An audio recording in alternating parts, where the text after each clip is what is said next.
ઓહો, લોકો જો પ્રિન્સેસ રેમન્ડ થેલા ભરી ભરીને લોકો અહીંયાથી શોપિંગ કરતા હોય છે. મને લાગે સુનિલભાઈ કંઈક નવી ઓફર લાયા લાગો છો તમે. ના ચિંટુભાઈ, નવી ઓફર નહીં, જે આપણી ઓફર ચાલે ને સિલાઈ ફ્રીની, હવે 31 ઓગસ્ટે પૂરી કરવાની છે.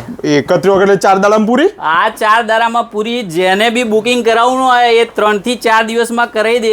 પછી છે ને કાપડના પૈસા પૂરા પ્લસ 1200 રૂપિયા સિલાઈના અલગથી આપવા પડશે. મતલબ અત્યારે પેન્ટ શર્ટના કાપડની જોડી લેવાની તો સિલાઈ ફ્રી. હા, સિલાઈના 1200 રૂપિયા જેન્યુન બચી જવાના. હા, એ જેન્યુન બચી અને જવાના. પહેલી તારીખથી 1200 એક્સ્ટ્રા લેશો. હા, એ એક્સ્ટ્રા 110% એક્સ્ટ્રા લેવાના. પણ આમાં ફેબ્રિક કયું આપશો? ફેબ્રિક છે ને તમારે રેમન્ડ છે, જેમ સ્ટેડી, અરવિંદ છે, બધા બ્રાન્ડેડ મિલના ફેબ્રિક છે. જો કલેક્શન તમે જુઓ, બધું લેટેસ્ટ કલેક્શન જ છે. અને આ બધું કલેક્શન લેવું હોય તો આવવાનું કઈ જગ્યાએ? આ બધું કલેક્શન લેવા માટે કામેશ્વર મહાદેવની બાજુમાં અંકુર રોડ, નારણપુરા, પ્રિન્સેસમાં આવવાનું. અને 31 ઓગસ્ટ લાસ્ટ ડે. હા, એ 31 લાસ્ટ ડેટ બરાબર. પહેલી તારીખથી 1200 અલગ આપવા પડશે. પછી એવું નથી ને કે 31 તારીખ પછી 10 તારીખ સુધી વધારવાના, એવું નહીં ને? ના, કોઈ જ વધારવાની નથી. આ લાસ્ટ ડે અલ્ટિમેટમ ડેટ છે. જેને બી લેવું હોય એ બુકિંગ કરાવી દે.